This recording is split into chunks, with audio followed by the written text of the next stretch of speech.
But the Israelis are really trying to clamp down on expressions of support for Palestine because they can sense, at least I sense, that public opinion is turning against Israel on this matter.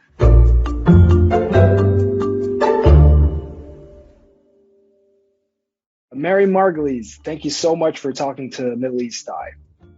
It's a lovely opportunity. Thank you for asking me. Your Harry Potter co-star, Emma Watson, she recently shared a photo on her Instagram account, and it was from a pro-Palestinian rally, and it had the phrase, "Solidarity is a verb." Now, there was immediate backlash from some current and former Israeli officials. A former Israeli ambassador to the UN called Watson an anti-Semite. Now, how do you view Watson's post firstly, and then the reaction by some of these Israeli officials? I think it was terrific and wonderful. And you can only expect the Israelis to respond in the way they did. They don't like any criticism of Israel. Indeed, any criticism of Israel is regarded as being anti-Semitic. The two things are conflated, unfortunately. That anti-Zionism is anti-Semitism, which it isn't. She didn't do anything wrong. She spoke from her heart. I applaud that.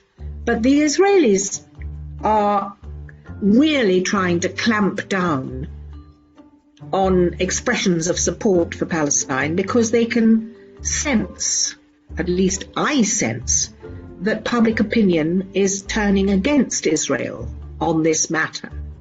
And they want to stop that, nip it in the bud as quickly as they can. And the only way they can do that is to cast aspersions on the person who is saying it. So they're trying to make out that she's an anti-Semite, which she, of course she isn't. Nothing further from the truth. We have to be able to criticize Israel. We have to show where it is failing. I mean, I'm Jewish, and I've never hidden that, or nor would I consider hiding it or want to hide it.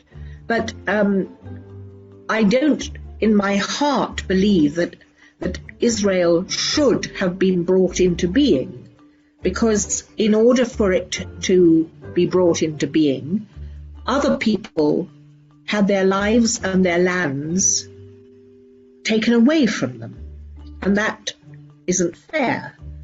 I do not ever think that Israel should be blown into the sea or that everybody should be killed. That's no solution. That doesn't make it any better. But I would like to see a change of attitude towards Palestinians. Over the years, you said you visited Israel and also Gaza and the occupied West Bank. Now, I'm curious, how have these visits shaped your views of the Palestinian cause and the Palestinian people, as well as your views on the Israeli government? My commitment to Palestine is not a political commitment, it's a human commitment. And it came about because I saw for myself the deprivation and misery that my people, the Jews, were putting the Palestinians through. It wasn't something that I read about or heard about, but I saw it for myself.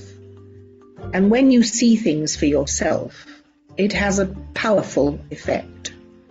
When you express such critical views of Israeli policies and the Israeli government, and as a Jew yourself, I mean, do people rebuke you for it, for being passionate about the Palestinian cause and for being so critical of the Israeli government?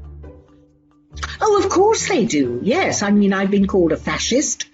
I've been called a self-hating Jew, an anti-Semite. Absolutely. I get a fair amount of rather horrible remarks addressed to me, and letters and emails and so on. And I just have to accept it because people feel very passionately about this subject, and they regard me as someone who is betraying my people. I'm betraying my Jewishness. Whereas I think, you see, that they are, because I've always felt that the Jewish spirit and the Jewish tradition was one of compassion and kindness and decency to strangers and so on. And over the years, you've also referred to yourself as a non-Zionist Jew. Now, I'm curious to know why it's so important for you to make this distinction clear. I believe in living morally. Mummy always said, do the right thing. And to me, it just feels I'm doing the right thing. I'm pointing out that people that are connected with me by religion or by race or whatever you want to call it are doing something wrong, evil, wicked, destructive. And if I don't draw attention to that, I am implicated in those actions, and I don't want that. You spent parts of your time in Australia as well. I wanted to ask about a recent development there. I mean, over 30 artists and groups withdrew from the Sydney Festival over Israeli funding and in solidarity with the Palestinian cause. Now, critics of this boycott called it censorship. They called it a weapon of division. What's your take? Do you see such moves necessary? Yes, I do. I signed the petition to ask the Sydney Festival to refuse to invite that group. And I think that is part of BDS.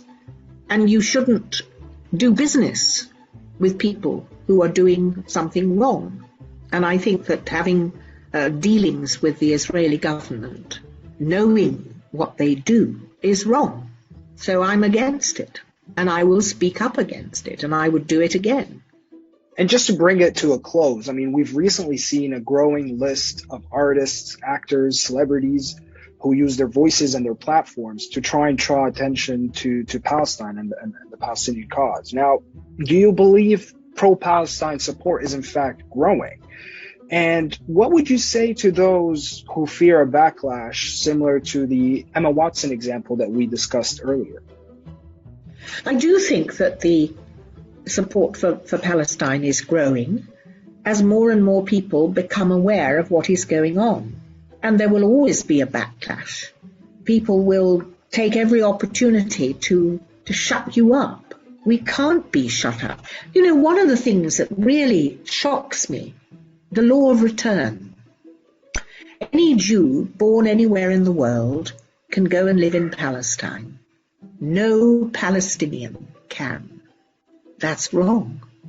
Doesn't take a major brain to see that. And I'm not a major brain. I'm thinking with my heart. And that's what I'm like. I support Palestine because it's right to do so. End of story.